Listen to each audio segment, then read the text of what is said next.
मातृभूमि न्यूज, मातृभूमि की आवाज, मातृभूमि के लिए। કેશોદ નજીક જેતપુર સોમનાથ નેશનલ હાઈવેના બ્રિજમાં મસમોટું ગાબડું પડ્યું। સોંદરડા કેવદરા ગામ વચ્ચે નેશનલ હાઈવે બ્રિજમાં ગાબડું પડતા લોખંડના સળિયા દેખાયા। ફોરટ્રેક હાઈવેના ટુ ટ્રેકને ડાયવર્ઝન કરી વન વે કરાયો। બ્રિજ પર ગાબડાવાળી જગ્યાને કોર્ડન કરીને ડાયવર્ઝન બોર્ડ લગાવાયા। બ્રિજ પર ગાબડાવાળી જગ્યા નજીક કોઈ મોટો અકસ્માત સર્જાય તે પહેલા રિપેર કરવા માંગ કરવામાં આવી। અબજો રૂપિયાના બનેલા નેશનલ હાઈવે પર અનેક ક્ષતિઓ હોવાની આશંકા સેવામાં આવી। હું અશ્વિનભાઈ આર કાટેલિયા કેશોદના બાયપાસની બાજુમાં રહું છું।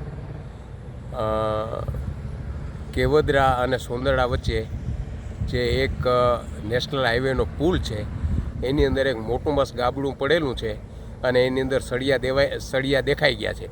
આનાથી વાહન ચાલકોને જાનનું જોખમ બહુ મોટે પાયે રહી છે। સોમનાથ જેતપુર હાઈવે જે અબજો રૂપિયાના ખર્ચે બનાવવામાં આવેલો છે એના કામમાં પણ શંકાની સોય નક્કી થાય છે।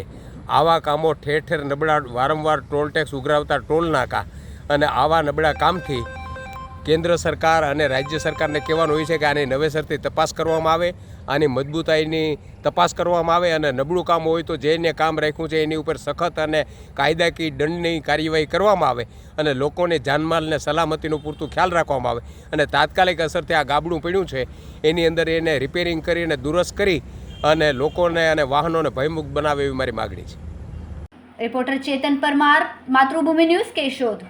ખૂબ જ ટૂંકા સમયમાં માતૃભૂમિ ન્યૂઝ ઓટીટી પ્લેટફોર્મ અને મેગા સિટીમાં કેબલ નેટવર્ક સાથે જોડાઈ જશે, તો જોતા રહો માતૃભૂમિ ન્યૂઝ।